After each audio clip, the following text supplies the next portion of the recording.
Kemajuan peradaban Islam pada dinasti Bani Umayyah. Alhambra adalah salah satu peninggalan Daulah Bani Umayyah di Spanyol. Alhambra adalah sebuah masjid, istana, dan kompleks kota kerajaan Mor Granada di selatan kota Spanyol. Bangunan Alhambra dibangun di atas bukit teras. Alhambra dibangun oleh Muhammad I mulai tahun 1238 Masehi dengan membangun saluran air dari sungai Darro sebagai air untuk dipakai kolam dan air mancur dalam kompleks istana. Ini adalah tempat tinggal raja-raja Muslim Granada. Namun, sekarang bangunan ini dijadikan sebuah museum yang memamerkan kecantikan gaya seni Islam. Umayyah adalah putra dari Abdi Syam Abdi Manaf. Beliau merupakan salah satu pemimpin kaum Quraisy pada zaman jahiliyah. Dalam perjalanannya, Umayyah selalu bersaing memperebutkan kekuasaan dengan pamannya yang bernama Hashim, yang kemudian pengikutnya disebut sebagai Bani Hashim. Umayyah memiliki keunggulan dibandingkan dengan pamannya, yaitu berasal dari keturunan bangsawan Quraisy, memiliki harta kekayaan yang cukup, dan memiliki 10 orang putra yang dihormati dalam masyarakat. Bani Umayyah menantang Rasulullah dan sahabat Utsman bin Affan dalam upaya mengembangkan Islam. Adapun Bani Hashim menjadi pihak yang mendukung perjuangan Rasulullah SAW. Bani Umayyah merupakan golongan Quraisy yang paling keras menentang Rasulullah dan termasuk golongan yang paling akhir memasuki Islam. Bani Umayyah masuk Islam didasari oleh makin banyaknya umat yang mengikuti Rasulullah serta kekalahan dalam peristiwa Fathu Makkah. Setelah menganut agama Islam, Bani Umayyah adalah kelompok yang berhasil mengembangkan dakwah Islam secara besar-besaran. Mereka berhasil menguasai Jazirah Arab dan sekitarnya.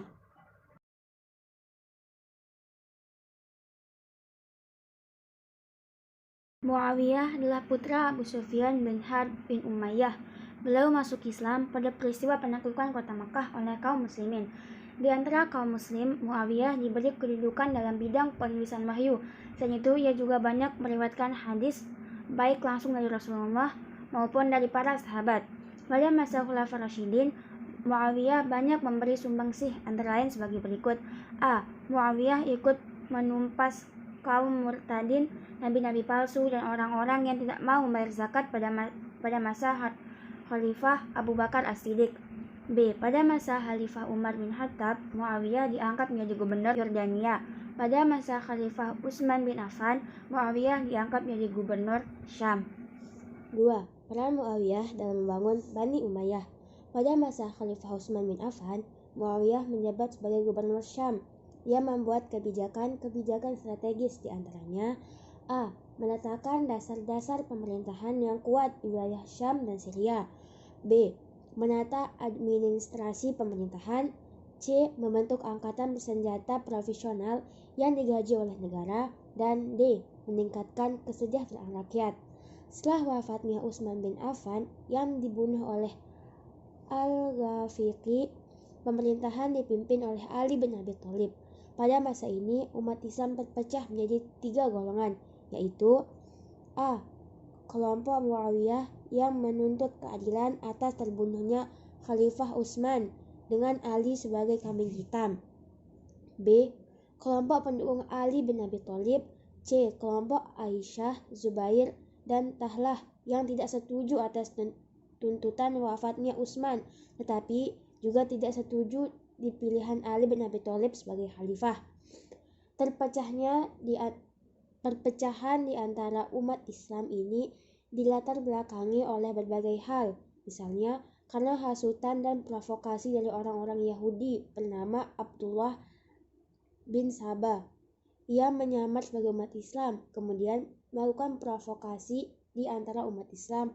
Hasutan dan provokasi terhadap umat Islam itu menimbulkan banyak peperangan, antara lain sebagai berikut. A. Perang Jamal, yaitu perang antara kelompok Aisyah, Zubair, dan Tahlah dengan kelompok pendukung Ali. Perang ini dilatar belakangi. Yang pertama, golongan Aisyah, Zubair, dan Tahlah menolak baiat dan sumpah setia kepada Ali karena adanya keinginan pribadi dari Abdullah bin Zubair, putra angkat Aisyah, untuk menduduki jabatan khalifah. Yang kedua, provokasi dari Abdullah bin Saba kepada kelompok Ali bin Abi Thalib untuk menyerang kelompok Aisyah. Perang Jamal menelan banyak korban dari kedua belah pihak. Abdullah bin Zubair berhasil melarikan diri, sedangkan Zubair dan Tahlah tertangkap, kemudian dibunuh oleh pengikut Ali. Sementara itu Aisyah melarikan diri, tetapi tertangkap. Perang Jamal dimenangkan oleh pihak Ali, adapun Aisyah dipulangkan ke Mekah dengan hormat oleh Ali bin Abi Thalib. B. Perang Siffin, yaitu perang antara kelompok pendukung Ali dengan kelompok Muawiyah. Perang ini dilatar belakangi oleh jawaban Muawiyah atas utusan yang dikirimkan Ali bin Abi Thalib dari Kufah bernama Jarir bin Abdullah bin Bajali setelah perang Jamal. Adapun jawaban Muawiyah sebagai berikut. Yang pertama, Muawiyah tidak akan memberi baiat atas kepemimpinan Ali sebelum kematian Khalifah Utsman ditangani secara tuntas dengan jalan hukum. Yang kedua, jika penghasutan terhadap kematian Utsman tidak juga dilakukan,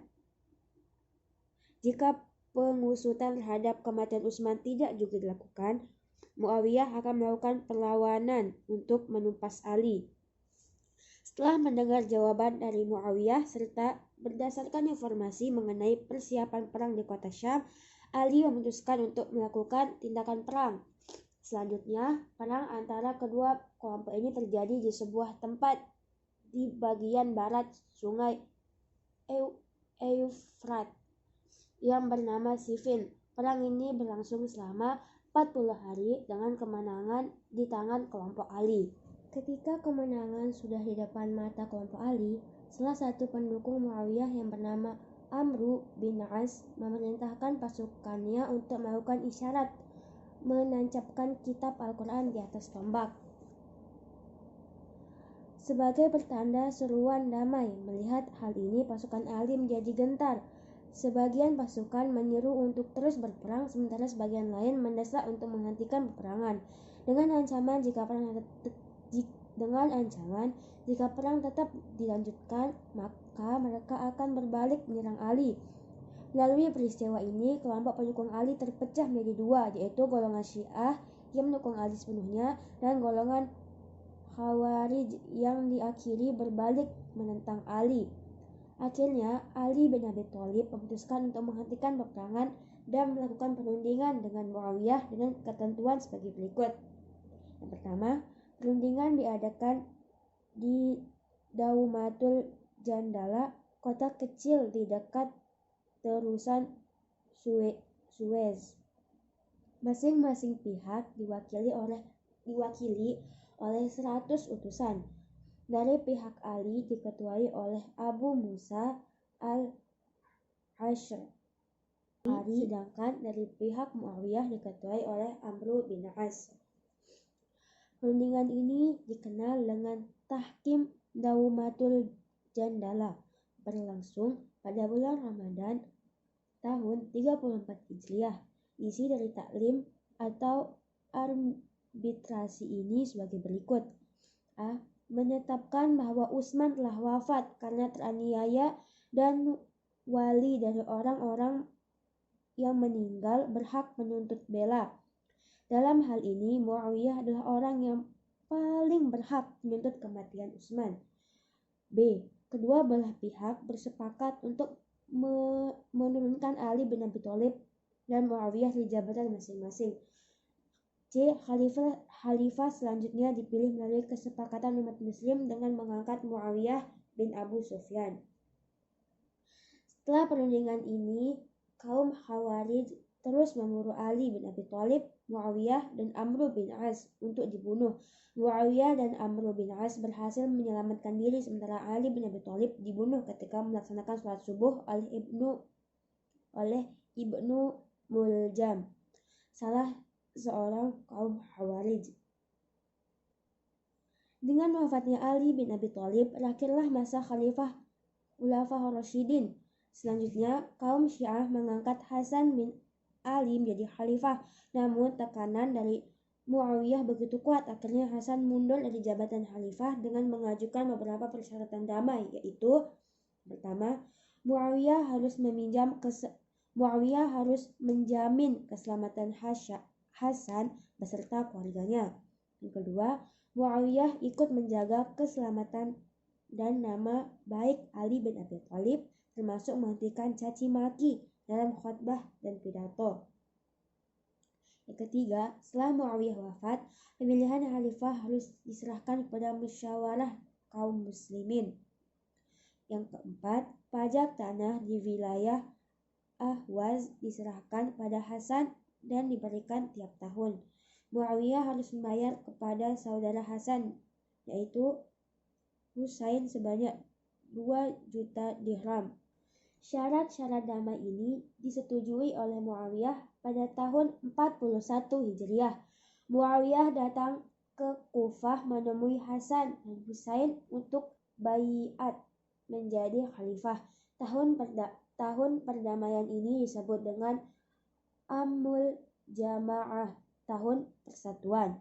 Karena rakyat telah bersatu di bawah kepemimpinan seorang khalifah, setelah baiat itu Muawiyah kembali ke Damaskus dan menetapkan kota ini menjadi ibu kota kerajaan Daulah Bani Umayyah. C. Khalifah-khalifah Daulah Umayyah yang termasyhur. Keturunan Umayyah memegang kekuasaan Islam selama 90 tahun. Dalam kurun waktu tersebut, pemerintahan dipegang oleh 14 khalifah. Mereka adalah: yang pertama, Muawiyah bin Abu Sufyan atau Muawiyah I, mulai dari tahun 661 sampai dengan 680 Masehi. Yang kedua, Yazid bin Muawiyah atau Yazid I, mulai dari tahun 680 sampai dengan 683 Masehi. Muawiyah bin Yazid atau Muawiyah II, 683 sampai dengan 684 Masehi. Yang keempat, Marwan bin Hakam atau Marwan I, 684 sampai dengan 685 Masehi. Yang kelima, Abdul Malik bin Marwan, mulai dari tahun 685 sampai dengan 705 Masehi. Yang keenam, Al-Walid bin Abdul Malik atau Al-Walid I, mulai dari tahun 705 sampai dengan 715 Masehi. Yang ketujuh, Sulaiman bin Abdul Malik, 715 sampai dengan 717 Masehi. Yang kedelapan, Umar bin Abdul Aziz atau Umar II, mulai dari tahun 717 sampai dengan 720 Masehi. Yang kesembilan, Yazid bin Abdul Malik atau Yazid II, 720 sampai dengan 724 Masehi. Yang ke-10, Hisham bin Abdul Malik, 724 sampai dengan 743 Masehi. Yang ke-11, Al-Walid bin Yazid atau Al-Walid II, 743 sampai dengan 744 Masehi. Yang ke-12, Yazid bin Al-Walid atau Yazid III, tahun 744 Masehi. Yang ke-13, Ibrahim bin Al-Walid, 744 Masehi. Yang ke-14, Marwan bin Hamad atau Marwan II, 744 sampai dengan 750. Dari 14 khalifah tersebut, beberapa merupakan khalifah yang masyhur atau terkenal. Di antaranya adalah Muawiyah bin Abu Sufyan, Abdul Malik bin Marwan, dan Umar bin Abdul Aziz. Muawiyah bin Abu Sufyan. A. Kebijakan-kebijakan Muawiyah. Kebijakan-kebijakan yang diambil Muawiyah dalam menata pemerintahan negara adalah sebagai berikut. Yang pertama, menjalin hubungan baik dengan keluarga Ali bin Abi Thalib. Yang kedua, menempatkan pejabat pemerintahan tepat sesuai dengan keahliannya. Yang ketiga, memiliki sifat lapang dada dan tidak emosional dalam menghadapi persoalan. Yang keempat, menjunjung toleransi terhadap umat agama lain sehingga mereka mengakui keadilan Muawiyah. Selain membuat kebijakan dalam pemerintahan, Muawiyah juga mencetuskan beberapa aturan dalam negara, antara lain: pertama, memerintahkan prajurit untuk mengangkat tombak saat berada di hadapan khalifah. Yang kedua, memerintahkan pembuatan anjungan di dalam masjid untuk khalifah demi menjaga keamanan dan keselamatannya. Yang ketiga, mengadakan dinas pos pada tempat-tempat tertentu dengan disediakannya kuda lengkap dan peralatannya. Yang keempat, mendirikan kantor cap atau kantor percetakan uang. B. Perkembangan Islam pada Kekhalifahan Muawiyah. Pada masa pemerintahan Muawiyah, dunia barat atau wilayah Eropa sedang dilanda berbagai krisis sosial dan pemerintahan. Sistem pemerintahan di luar Islam pada saat itu umumnya menerapkan sistem despotisme, artinya pemerintahan yang kekuasaannya hanya dipegang oleh raja atau kaisar saja. Ciri-ciri sistem despotisme antara lain sebagai berikut. Yang pertama, raja adalah penguasa tunggal yang harus ditaati. Yang kedua, raja memiliki kekuasaan penuh dalam hal membuat keputusan sesuai dengan kehendaknya sendiri. Yang ketiga, rakyat berfungsi sebagai penyangga yang memakmurkan raja, membayar upeti dan kerja paksa. Sistem ini sangat berbeda dengan pemerintahan Islam yang memiliki ciri-ciri sebagai berikut. Yang pertama, pemimpin negara Islam disebut khalifah yang pertanggungjawabannya langsung pada Allah Subhanahu wa taala dan bukan penguasa tunggal. Yang kedua, khalifah tidak dapat memutuskan hukuman sesuai dengan kehendaknya sendiri, melainkan juga harus taat pada hukum yang berlaku, terutama hukum Al-Quran.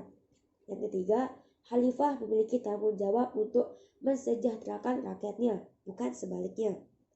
Karena perbedaan sistem ini, dunia di luar negara Islam pun menghendaki penaatan negara yang adil sebagaimana dianut oleh negara Islam. Muawiyah sebagai negarawan dan ahli diplomasi menggunakan kesempatan ini untuk mengembangkan dakwah Islam hingga keluar Jazirah Arab. Di antaranya, yang pertama, timur, yaitu wilayah Afghanistan, Pakistan, dan India. Dua, barat dan utara, yaitu wilayah Byzantium Romawi di Asia Kecil dan Eropa Timur. Yang ketiga, selatan, yaitu wilayah Romawi Timur dan Afrika Utara. C. Gerakan dakwah Muawiyah. Yang pertama, dakwah ke Asia dan Eropa atau Romawi Timur. Kerajaan Romawi Timur disebut juga dengan Byzantium dengan ibu kota Konstantinopel atau Istanbul, berbatasan langsung dengan wilayah pemerintahan Islam. Corak pemerintahan Romawi pada saat itu adalah kerajaan absolut, sehingga tingkat kesejahteraan rakyat sangat rendah. Kesenjangan kesejahteraan ini sangat berbanding-terbalik dengan keadaan rakyat Daulah Bani Umayyah. Hal ini menyebabkan kecemburuan sosial dan tingginya tingkat kriminalitas seperti pencurian dan perampokan terhadap rakyat Daulah Bani Umayyah. Beberapa hal ini menjadi latar belakangnya keputusan Muawiyah untuk melakukan penyerangan ke Byzantium. Selain itu, penyerangan tersebut juga memperjuangkan keamanan dan keselamatan rakyat dari keganasan Romawi serta melindungi rakyat dari pengaruh Kristen Ortodoks yang sangat kuat yang berpusat di Byzantium. Langkah-langkah Muawiyah dalam menghadapi Byzantium melalui 3 tahapan, yaitu A. Penguasaan daerah Laut Tengah dengan pengerahan armada maritim sebanyak 17.000 kapal yang berhasil menguasai Pulau Rhodos dan Cyprus di kawasan Yunani. B. Penyerangan Konstantinopel dengan mengarahkan angkatan darat yang dipimpin Panglima Sufyan bin Auf dan angkatan laut yang dipimpin Panglima Fathullah al-Ansari. C. Penyerangan kembali Konstantinopel 10 tahun berikutnya. Penyerangan ini membuat pasukan Byzantium tidak berdaya. Namun, saat pasukan berhasil mendobrak benteng Konstantinopel, datanglah kabar bahwa Khalifah Muawiyah wafat, sehingga pasukan ditarik kembali dan pulang ke Damaskus. Yang kedua, dakwah ke Afrika Utara. Dalam upaya menyelamatkan bangsa Afrika dari kerajaan Byzantium, Muawiyah melaksanakan taktik yang sama ketika melawan bangsa Romawi. Beberapa bentuk usahanya adalah sebagai berikut. A. Khalifah Muawiyah mempersiapkan 100.000 tentara di bawah kepemimpinan Panglima Qutbah bin Nafi'. Pasukan Islam berhasil menguasai daerah Libya dan Tripoli. B. Pengiriman pasukan ke daerah Tunisia dan Kartogo dengan kemenangan gemilang yang dipimpin oleh Qutbah bin Nafi'. C. Pembangunan kota Kairun setelah hancurnya kota Kartago oleh Qutbah bin Nafi' dan dijadikannya sebagai kota yang megah dan pusat militer. Selanjutnya, Islam berkembang dengan pesat hingga berbagai penjuru seperti Eropa, Italia, Prancis, dan Spanyol. 2. Khalifah Abdul Malik bin Marwan. Abdul Malik bin Marwan memerintah pada saat negara dalam keadaan krisis. Beliau melanjutkan kekuasaan ayahnya, yaitu Marwan bin Hakam. A. Pemberontakan yang terjadi pada masa Khalifah Abdul Malik. Yang pertama, golongan Syiah. Kekecewaan golongan Syiah atas perjanjian dalam pengangkatan Khalifah dan rasa dendam atas kematian Hasan bin Ali melatar belakangi pemberontakan. Khalifah Abdul Malik bin Marwan menggerakkan 30.000 pasukan di bawah kendali Abdullah bin Zaid. Karena perbedaan jumlah yang besar, golongan Syiah dapat dengan mudah dikalahkan. Yang kedua, pemberontakan Abdullah bin Zubair. Pemberontakan Abdullah bin Zubair sudah berlangsung sejak pemerintahan khalifah sebelumnya. Pada masa pemerintahan Abdul Malik bin Marwan, keadaan negara sedang dalam kekacauan. Hal ini dimanfaatkan oleh Abdullah bin Zubair untuk melakukan gerakan pemberontakan. Untuk menangani pergerakan Abdullah bin Zubair, Khalifah Abdul Malik mengerahkan 2.500 pasukan di bawah kepemimpinan Yusuf As-Saqafi. Pasukan ini tersebar untuk mengepung kota Makkah dan berhasil membunuh Abdullah bin Zubair. Yang ketiga, golongan Khawarij. Golongan Khawarij dipimpin oleh dua tokoh, yaitu Qatari ibnu Fujah dan Syahab ibnu Syar. Dalam pergerakannya, golongan Khawarij berhasil berkembang hingga wilayah Irak dan melakukan berbagai pemberontakan di Jazirah Arab. Pemberontakan golongan Khawarij ini pun berhasil ditumpas oleh pasukan khalifah. Yang keempat, pemberontakan Amr bin Sa'id. Pemberontakan Amr bin Sa'id adalah salah satu anggota keluarga Khalifah Abdullah Malik bin Marwan. Namun, ia sangat berambisi untuk menjadi pemimpin kala itu. Pemberontakan itu ditumpas dengan tipu muslihat saja, yaitu dengan mengangkat Amr bin Sa'id menjadi putra mahkota. Akan tetapi, tidak lama kemudian ia dipanggil menghadap. Pengakuan itu dibatalkan dan Amr bin Sa'id dibunuh. Menyaksikan hal itu, pasukan Amr bin Sa'id merasa kecil hati dan lari terbirit-birit. B. Jasa-jasa Abdul Malik bin Marwan. Pada masa pemerintahannya, Khalifah Abdul Malik membuat beberapa kebijakan terkait negara dan pemerintahan. Beberapa kebijakan itu adalah sebagai berikut. Yang pertama, menjadikan bahasa Arab menjadi bahasa resmi negara. Yang kedua, mengganti mata uang dan mengeluarkan mata uang logam Arab. Yang ketiga, pembaruan ragam tulisan bahasa Arab dengan memberi tanda vokal dan tanda titik untuk membedakan bunyi dan huruf Arab yang memiliki kesamaan bentuk. Yang keempat, pembaruan bidang keuangan dengan menetapkan kewajiban zakat, kharaj, dan jizyah. Yang kelima, pengembangan sistem pos sebagai penghubung pemerintahan provinsi dan pemerintahan pusat. Yang keenam, mendirikan lembaga Mahkamah Agung untuk mengadili penjabat yang melakukan tindakan kriminal. Yang ketujuh, mendirikan bangunan-bangunan penting di antara Qubbah al-Sakhra di Yerusalem. Yang kedelapan, pembuatan tiroz atau bordiran cap resmi yang dicetak pada pakaian khalifah dan para pejabat pemerintahan. Yang kesembilan, mendirikan pabrik senjata dan kapal perang di Tunisia dan memperluas Masjidil Haram di Mekah. Yang kesepuluh, ekspansi atau perluasan wilayah kekuasaan yang terbagi kepada dua arah, ke barat yang meliputi wilayah Afrika Utara, Spanyol dan Prancis, ke timur yang meliputi Asia Tenggara dan India. Jasa-jasa lain pemimpin Abdul Malik bin Marwan adalah sebagai berikut. Yang pertama, mempertahankan keberlangsungan dinasti Umayyah. Yang kedua, menciptakan kesejahteraan rakyat melalui perbaikan administrasi negara. Yang ketiga, menyempurnakan mushaf Al-Quran. Yang keempat, menguasai wilayah-wilayah yang berada dalam cengkraman non-muslim. Yang kelima, menata administrasi negara dalam rangka mengumpulkan dan meneliti dokumen-dokumen penting milik negara. Yang keenam, menunjuk orang-orang yang berkompeten untuk menduduki jabatan gubernur dan penguasa di daerah-daerah yang dianggap penting. Yang ketujuh, meredam gangguan dan ancaman dari kelompok orang-orang yang mendorong kewibawaan negara.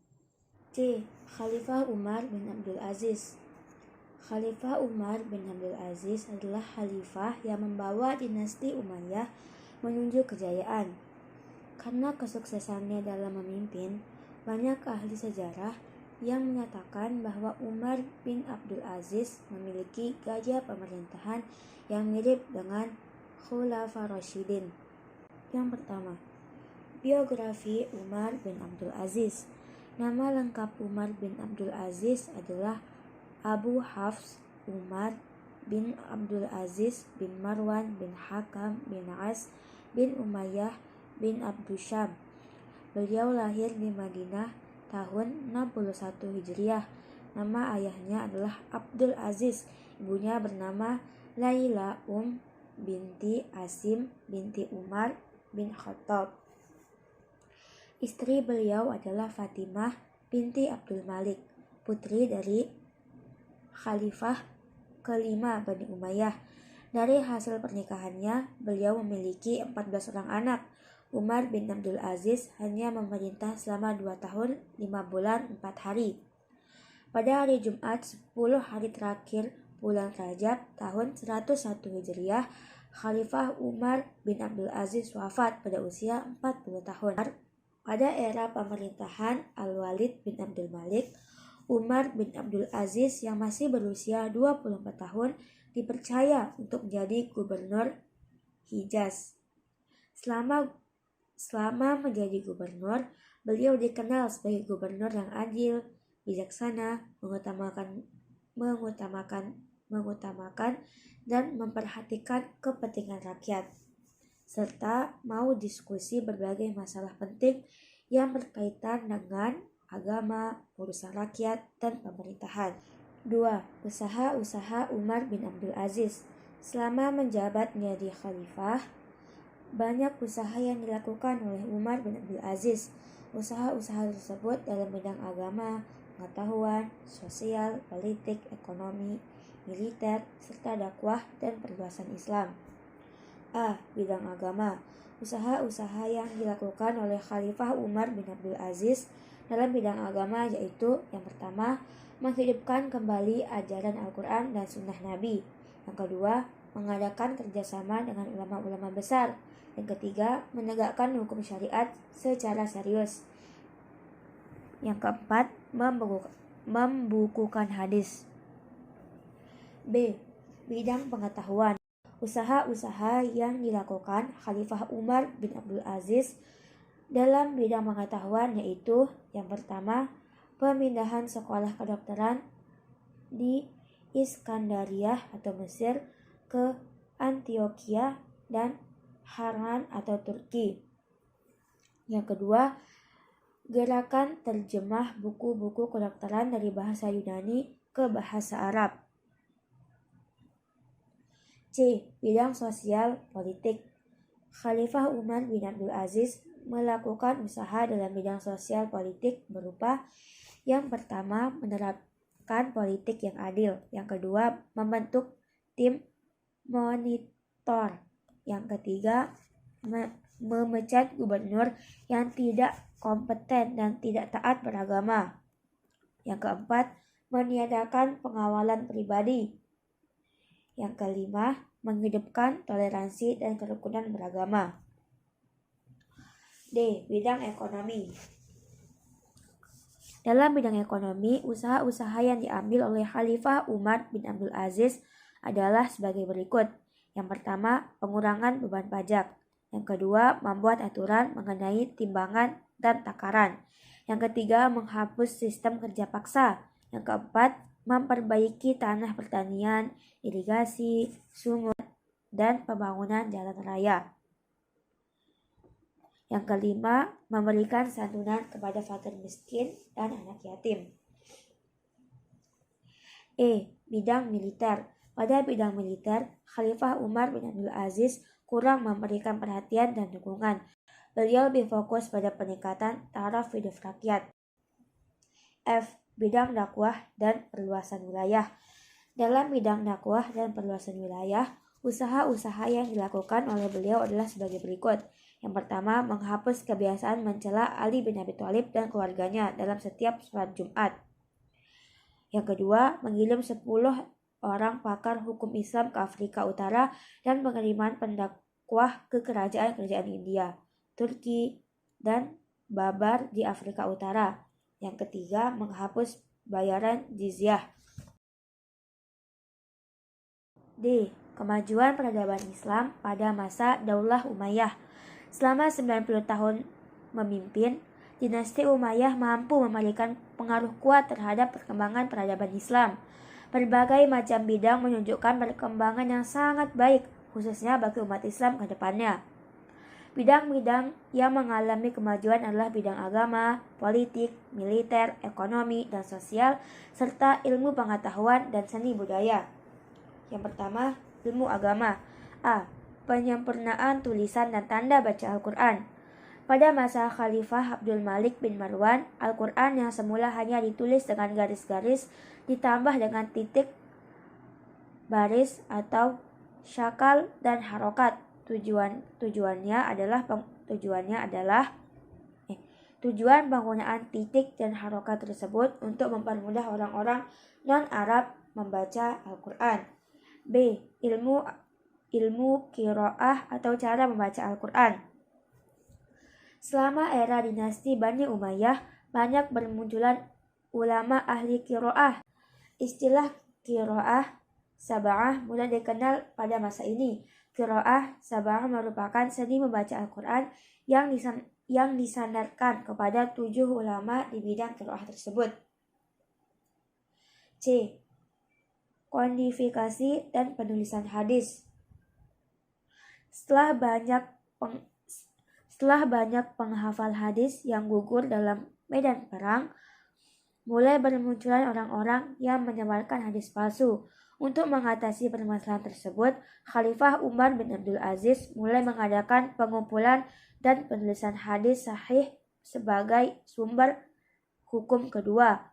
Gubernur Madinah memiliki peran penting dalam pelaksanaan kodifikasi hadis karena ia merupakan orang yang diperintah oleh khalifah untuk mengumpulkan hadis dari para penghafal hadis untuk kemudian dibukukan. D. Tafsir Al-Quran. Pada masa dinasti Umayyah, mulai bermunculan ulama yang melakukan penafsiran ayat Al-Quran meskipun belum secara tertulis. Ulama-ulama tersebut menjadi pelopor lahirnya ilmu tafsir. E. Ilmu fikih. Tokoh-tokoh fikih juga mulai bermunculan pada era Daulah Umayyah. 2 imam mazhab pada era tersebut adalah Imam Hanafi dan Imam Maliki. F. Ilmu tasawuf. Ilmu yang membahas tentang cara membersihkan hati dan mendekatkan diri kepada Allah ini mulai berkembang dengan baik. Hal ini dapat dibuktikan dengan munculnya tokoh sufi yang masyhur, yaitu Hasan al-Basri dan Rabi'ah al-Adawiyah. Yang kedua, bidang politik dan militer. Dalam rangka menjaga keamanan negara, dan menghadapi pemberontakan kaum Syiah dibentuk pasukan keamanan. Pasukan tersebut adalah kepolisian dan al-hijabah atau pasukan khusus pengawal raja. Yang ketiga, bidang ekonomi dan sosial. A. Pencetakan mata uang sendiri. Pencetakan mata uang sendiri pada era dinasti Umayyah terjadi saat kepemimpinan Muawiyah bin Abi Sufyan dan Abdul Malik bin Marwan. Ciri-ciri dari uang tersebut adalah berbentuk logam dan terdapat lafal syahadat. B. Pembangunan sarana irigasi. Pada masa Khalifah Hisham bin Abdul Malik, mulai dibangun irigasi bagi wilayah sentra pertanian seperti Lebanon, Yordania, Madinah, dan Suriah. C. Pembangunan pabrik-pabrik. Tujuan pembangunan pabrik adalah untuk meningkatkan taraf hidup masyarakat serta untuk menyerap tenaga kerja. Dengan adanya pabrik tersebut, seluruh masyarakat diharapkan menjadi produktif. Berbagai jenis pabrik yang berhasil dibangun adalah pabrik tekstil, senjata, dan makanan. Yang keempat, bidang ilmu pengetahuan dan seni budaya. Pada masa pemerintahan Umar bin Abdul Aziz, didirikan sebuah pusat kajian ilmu, seni, dan filsafat yang bernama Marbad. Berdirinya pusat kajian tersebut membawa dampak positif terhadap perkembangannya ilmu pengetahuan, baik ilmu agama maupun ilmu umum. Bidang kesenian berkembang secara pesat pada dinasti Umayyah, khususnya ketika era kepemimpinan Hisham bin Abdul Malik. Beliau mengundang guru dari Persia, India, dan Romawi yang memiliki perkembangan seni lebih maju. Dalam bidang bahasa, dinasti Umayyah mencetak rekor sebagai dinasti pertama yang pertama kali menetapkan bahasa Arab sebagai bahasa resmi negara. Penetapan bahasa Arab sebagai bahasa nasional terjadi pada pemerintahan Abdul Malik bin Marwan.